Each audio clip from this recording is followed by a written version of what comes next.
This video was originally demonetized by YouTube, and I know people go, oh, why don't you upload it anyway? Because if YouTube can't make any money off showing your video, why the heck would they show your video, right? They have to pay for the electricity, they have to pay the internet fees, they have to pay the server storage fees. So when a video gets demonetized, essentially nobody actually sees it. So that's kind of why I don't publish videos that have been demonetized, or I try to cut them up. And plus, like, I still need to freaking pay my bills, you know? And that's one of the reasons I strongly suggest people go to ryanmcbeth.substack.com. It is free, but if you want to toss me $5, I'm not going to say no. And you can see a lot of the stuff, and I can say a lot of the stuff that I can't say on YouTube. Now, regarding how I'm going to try to get past the YouTube censorship here, I'm going to call the bad guy militants that are in southern Lebanon Team Yellow.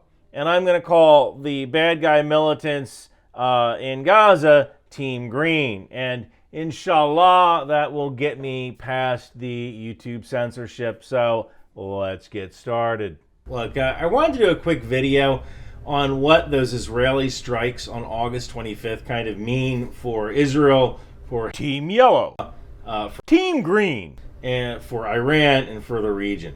Now, ever since really bad day, October 7th, and now that I think of it, my video is probably demonetized on YouTube because I said words like Team Green, Team Yellow. It's neither here nor there.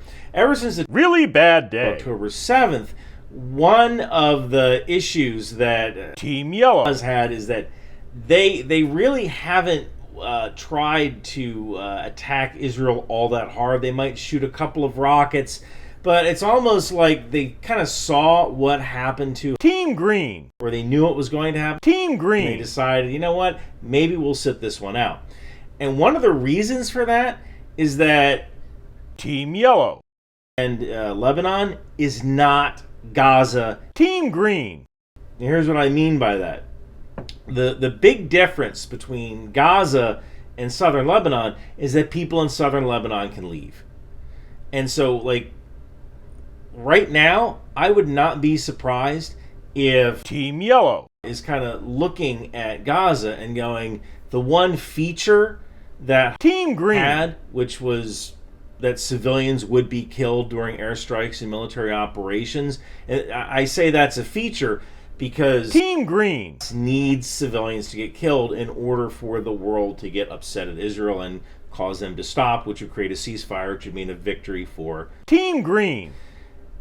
Lebanon and Team Yellow, they don't have that. People can leave southern Lebanon. They can go north.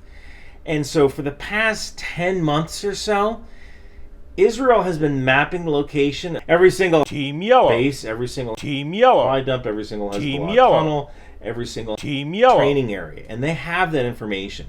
And on August 25th, Israel decided to strike. They decided to execute on that intelligence.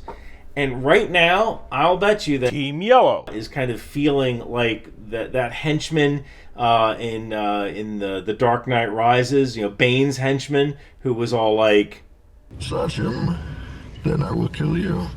And in this case, Iran is Bane. Iran doesn't give a crap about any of its proxies. They certainly don't give a crap about the Palestinian people. They're willing to use their proxies and the Palestinian people as speed bumps.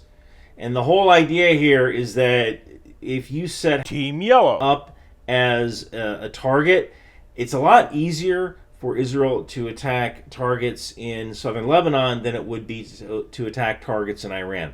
So why not give Israel that easy win? And that's just another speed bump before you come after Iran proper. So Iran is the real problem here, but I'm sure Team Yellow is thinking, crap, I've been hanging out with the wrong friends because Iran is not coming to save me.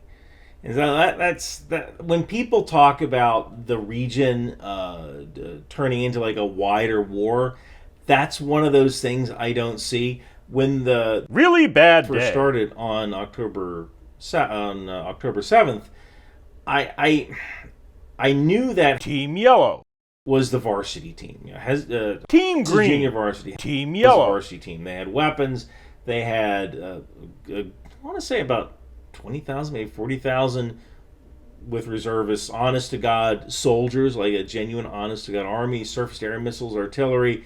And I think over the past 10 months, they Team Yellow may have kind of realized, like, crap, if we actually go to war with Israel, this cushy job I have in the supply room of Team Yellow training base, that's going to go away and I'm going to be dead.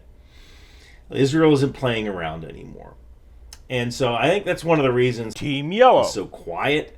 I mean, other than launching a couple of rockets just to give it the old college try, I think so. That's one of the reasons Team it's Yellow so quiet, because they know that if they stand up, they're going to get their heads cut off.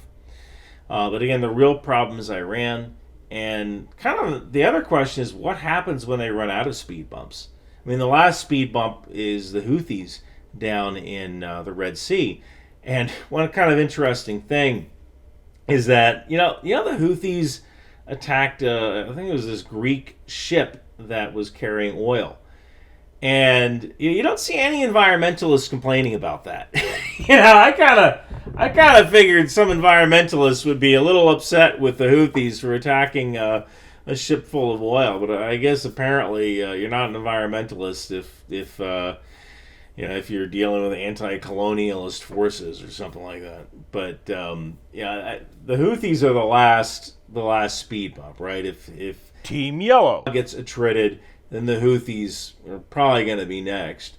But that gives Iran some breathing room to kind of figure out how they're going to play this, or at least figure out how they're going to play this till the next election to see who kind of gets into power, and maybe they can play that particular person in power the right way. And kind of right now it's a weird time with the U.S. election coming up. Nobody really knows what's going to happen, and Iran might be using Team Yellow a speed bump until they can kind of figure out who's going to be elected next, and then make better informed decisions based on the next American president. Hey, if you want to support the channel, grab one of my Ryan McBeth Inaction figures from the Knife Hand Company. It even comes with its own trading card that has my stats on the back. Thank you guys so much for watching. Oh man, I'm so bored! Christ on crutches with a permanent profile. That's because you have the wrong toys! You need a Ryan McBeth Inaction figure from the Knife Hand Company. That's right, Ryan McBeth Inaction figures go everywhere! Put them on your desk, your Crocs, your keychain! You can even ask Ryan advice. Ryan, why does Daddy ignore me when I'm over his house for the weekend? Because your new mommy is way hotter than your old mommy! Trading cards! You get a free trading card in every box! Now that's Ryan-rific! So come on down to the Knife Hand Company and get your Inaction figure today! Alcoholism, cigarettes, and non-service connected hearing loss sold separately.